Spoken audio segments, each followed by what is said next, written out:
out. We are going to touch on the Championship. This time last year, Fulham were in the Premiership. They are now bottom of the Championship. I'm delighted to say that from a QPR fan, I'm delighted to say we've got John Nixon, who is a Fulham fan.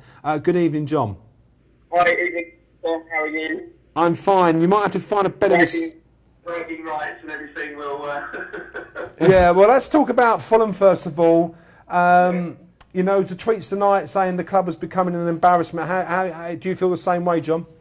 Yeah, well, it's just unbelievable. We were so stable as a Premiership club up to the circus. Since Mohamed Al Fayed died, it's just gone from bad to worse with Martin Jol, and then the nightmare, obviously the different managers we had last year, and the latest sort of episode at the moment with Felix in charge. It's a complete shambles, really, for the amount of money they've spent, obviously, on Ross McCormack as well to be bottom. Things definitely aren't improving, so I think unless they change things, well, we've been saying, the fans have been saying we need to change it. Can I just, John, sorry to interrupt you, can I just get you to go nearer the phone? You were fine, you're just pushing out a little bit there.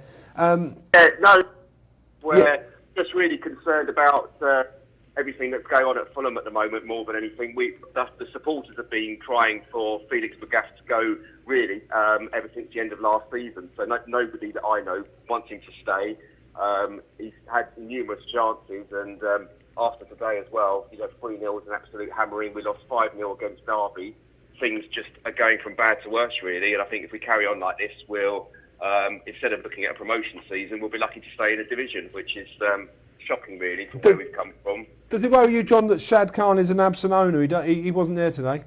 Yeah, absolutely. That's the thing. With when we had Al Fayed, he was always there, always knew what was going on. And now, at the moment, we've got Khan. He's very he's very rarely there. I don't think he knows much about football. We're all slightly worried. We might go back to the years ago where we might even potentially be looking to run the club down and potentially sell them off. Because obviously the ground's prime property. You just don't know, do you, with these foreign owners? Unfortunately, it's very, very worrying times for us at the moment. And Felix didn't come out of his sort of coaching seat at all today, and was being sung to, "You're getting sacked in the morning as you walk down the tunnel." Do you think he's going to walk, or do you think he will be sacked in this week? I don't.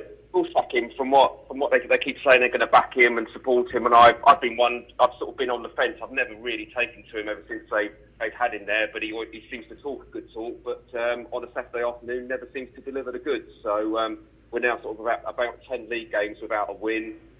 My worry is that we beat Brentford in the cup, a bit like with Martin Jol a couple of years ago when we beat Palace 4-1. It was a false dawn of hope, and I think if we'd have lost against Brentford, I reckon he would have gone then. But by winning that game, it was only a cup game against really Brentford's reserves. That's probably given him a stay of execution. But you can't keep going on losing 3-0, 5-0 in games. It's just literally going from bad to worse, really. So where has it gone wrong, John?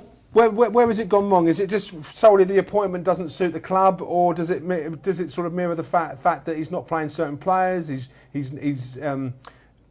what is it?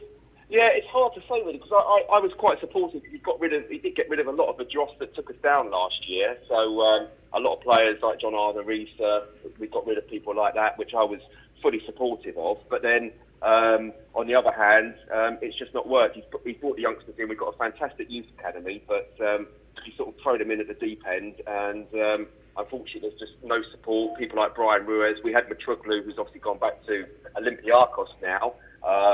Again, just didn't play him at all as well. So, a player that we spent £11 million on last year didn't even play 90 minutes for us. So it just is very, very, very, very worrying, really. So I just hope that we need a change. Again, there's lots of good managers out there. I'd quite like Danny Murphy back at the club. Maybe Kit Simon's given a chance.